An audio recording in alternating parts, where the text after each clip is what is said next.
Thanks, Mike. Stephen Budin's in here day before tax day, and a lot of things going on in the financial markets besides taxes. More mixed results. Oh, boy. We feel like a broken record. Yeah. But at least I'd give it a B as far as all of the data. That's not bad. So not too bad. Not too bad. The retail sales numbers came in much better than expected, which is good because 67% of our economy is consumers and consumer spending. And I would probably say, you know, thanks to Cholinas with all this great weather, people are out, you know, spending money. So you couple that, but on the downside, we had a not terrible, but a little worse than expected manufacturing report. So between the retail sales and manufacturing, one kind of wiped out the other. But on the whole, I still think it's pretty good. Manufacturing down a little bit because the big corporations aren't anticipating sales, or is it they had too much inventory and they backed off? What is it? Yeah, there were some inventory buildups. The housing numbers came out again today. Home builder sentiment was a little weak, so home construction has gone down a little bit. So mostly big ticket items, and the economy nowadays is so efficient that companies try not to keep so much inventory on hand. So if they see it begin to grow, they'll ramp down the manufacturing. So not terrible, but I'd like to see a better number.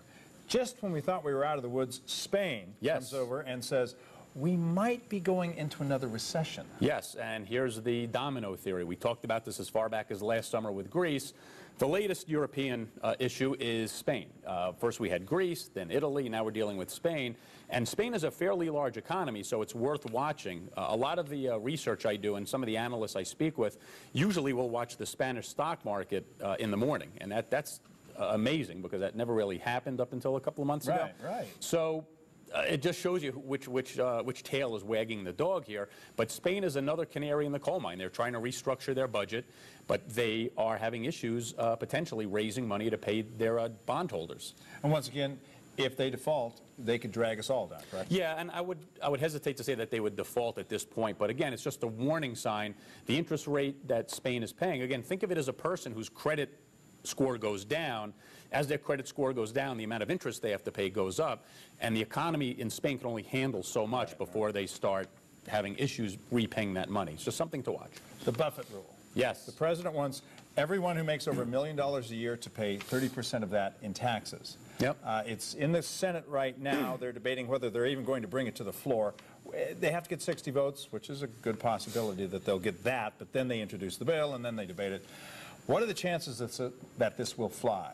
I'm not sure you're going to see the bill pass, and the frustrating thing for advisors like myself is it's just one piece of a very large puzzle. It would be nice for them to have a comprehensive reform of the tax code versus just one thing that they know isn't going to pass. Depending on what you think of the merits, it's irrelevant.